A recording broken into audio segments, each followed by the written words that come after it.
Movie review of the film సూ from so. ఇది Kannada cinema, కాకపోతే నేను తెలుగులో చూశాను. సినిమా స్టార్ట్ అయినప్పటి నుంచి ఆ విలేజ్ని ఎస్టాబ్లిష్ చేసుకుంటూ మెల్లగా వెళ్తారు. సరే ఇంట్రడక్షనే కదా, అలాగే ఉంటుంది అనుకున్నా, కానీ సినిమా మొత్తం అలాగే వెళ్తూ ఉంటుంది. క్లైమాక్స్ ఒకటి బాగుంటుందండి, మిగతా సినిమా అంతా ఓకే ఓకే పర్లేదు అనిపిస్తుంది. అక్కడక్కడ వర్కౌట్ అయ్యే కొన్ని కామెడీ సీన్స్, కొన్ని ఇరిటేషన్ తెప్పించే సీన్స్ కూడా ఉంటాయి. స్ట్రెచ్ అవుతూనే ఉంటుంది సినిమా స్టార్ట్ అయినప్పుడు థియేటర్లో మొత్తం మంచిగా నవ్వులు అంతా బాగానే స్టార్ట్ అయింది.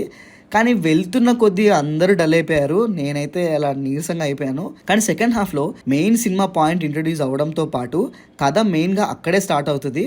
సెకండ్ హాఫ్ బాగానే ఉంటుంది, క్లైమాక్స్ బాగుంటుంది. కానీ ఫస్ట్ హాఫ్ మాత్రం చాలా స్ట్రెచ్ చేశారు. న్యాచురల్గా ఉండే కామెడీ ఉంటుంది, మాటల మధ్యలో ఉండే హాస్యం ఉంటుంది, అంతా ఉంటుంది. కానీ మెయిన్ స్ట్రాంగ్ సీన్స్ ఉండవు, అది పెద్ద ప్రాబ్లం అనమాట. Pre climax and climax portion చాలా బాగుంటాయి. మంచి సాటిస్ఫాక్షన్ తోటి థియేటర్ నుంచి బయటికి వెళ్తాం. కానీ ఆ హై కోసం, మంచిగా పండే స్ట్రాంగ్ సీన్స్ కోసం మనం ఆల్మోస్ట్ సినిమా మొత్తం చూడాలి.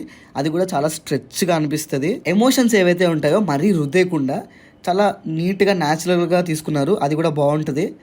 సినిమాలో కొంచెం అక్కడక్కడ మీకు కాంతార వైబ్స్ ఉంటాయి. మేబీ ఆ యాక్టర్స్ వల్ల, లేదంటే ఆ లొకేషన్స్ వల్ల అవ్వచ్చు, మీకు కాంతార గుర్తొస్తుంటుంది. ఇంకా టెక్నికల్ విషయాలు మాట్లాడుకుంటే బీజిఎం చాలా బాగుంది. బీజిఎంని కన్నడ లాంగ్వేజ్లోనే వదిలేయడం నాకు బాగా నచ్చింది. తెలుగుకి డబ్ చేస్తే ఈ మధ్య చూస్తున్నారు కదా, పిల్లలకైనా పెద్దలకైనా, అలాంటివి కాకుండా వదిలేస్తే బెటర్ అనిపిస్తుంది.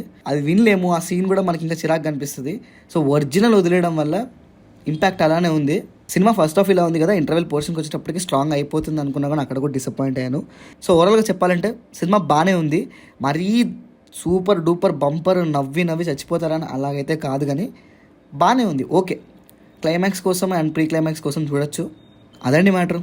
This is Pranav signing off team cinema picture.